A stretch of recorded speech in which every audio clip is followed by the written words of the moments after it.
এগুলো হচ্ছে মুমিনের হাতিয়ার। এই তাওবা, এই ইস্তিগফার, this is the weapon of believers.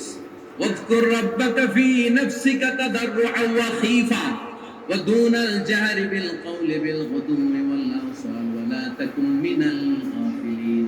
আল্লাহ বললেন ওয়াযকুর রাব্বাকা ফি নাফসিকা তাদাররুআন ওয়া খীফা, আল্লাহর জিকির করো, আল্লাহর নাম জপো মনে মনে, বিনয়ের সাথে, গোপন ভাবে, চিৎকার চেঁচামেচি করো না। কিন্তু আমাদের জিকিরের ভেতরে চিৎকার চেঁচামেচি আসে না। আমরা মাহফিলের মধ্যে মাঝে মাঝে লা ইলাহা ইল্লাল্লাহর জিকির করাই না, আওয়াজ করে। এটা হচ্ছে তালিম, তালিমের জন্য জায়েজ আছে।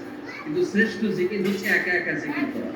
আল্লাহ বলেন তাদাররুআন ওয়া খীফা, কোরআনের আয়াত, তাদাররুআন ওয়া খীফা, with full of humility and humbleness, বিনয়ের সাথে জিকির করো। খীফা, গোপনে গোপনে, দুনাল জাহারি বিল কওল, চিৎকার না করে। কিন্তু চিৎকার করে লাফিয়ে লাফিয়ে জিকির করে দেশে আছে না নাই? কথা বলে ইন্নাল্লাহা জামিল ওয়া ইউহিব্বুল জামাল, আল্লাহ নিজে সুন্দর আর সব সুন্দরকে আল্লাহ পছন্দ করে।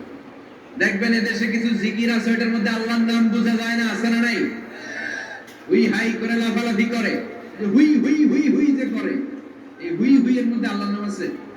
কথা কর, যেই শব্দে আল্লাহর নাম নাই ওটা দিয়ে জিকির করা যাবে? কত ধরনের ভয়ঙ্কর জিকির। আবার জিকিরও করে বাঁশের উপর লাফায়। যিনি জিকির পরিচালনা করে তার কাঁধের উপর যে চেপে বসে আছে না নাই? এটা কি জিকিরের সৌন্দর্য? কথা বলেন।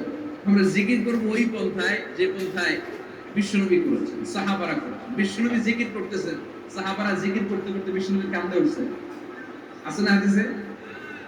সাহাবারা জিকির করতে করতে খেজুর গাছের চূড়ায় উঠেছে। কথা বলে, জিকিরের মধ্যে সৌন্দর্য আছে না নাই? এই জন্য জিকিরের সৌন্দর্য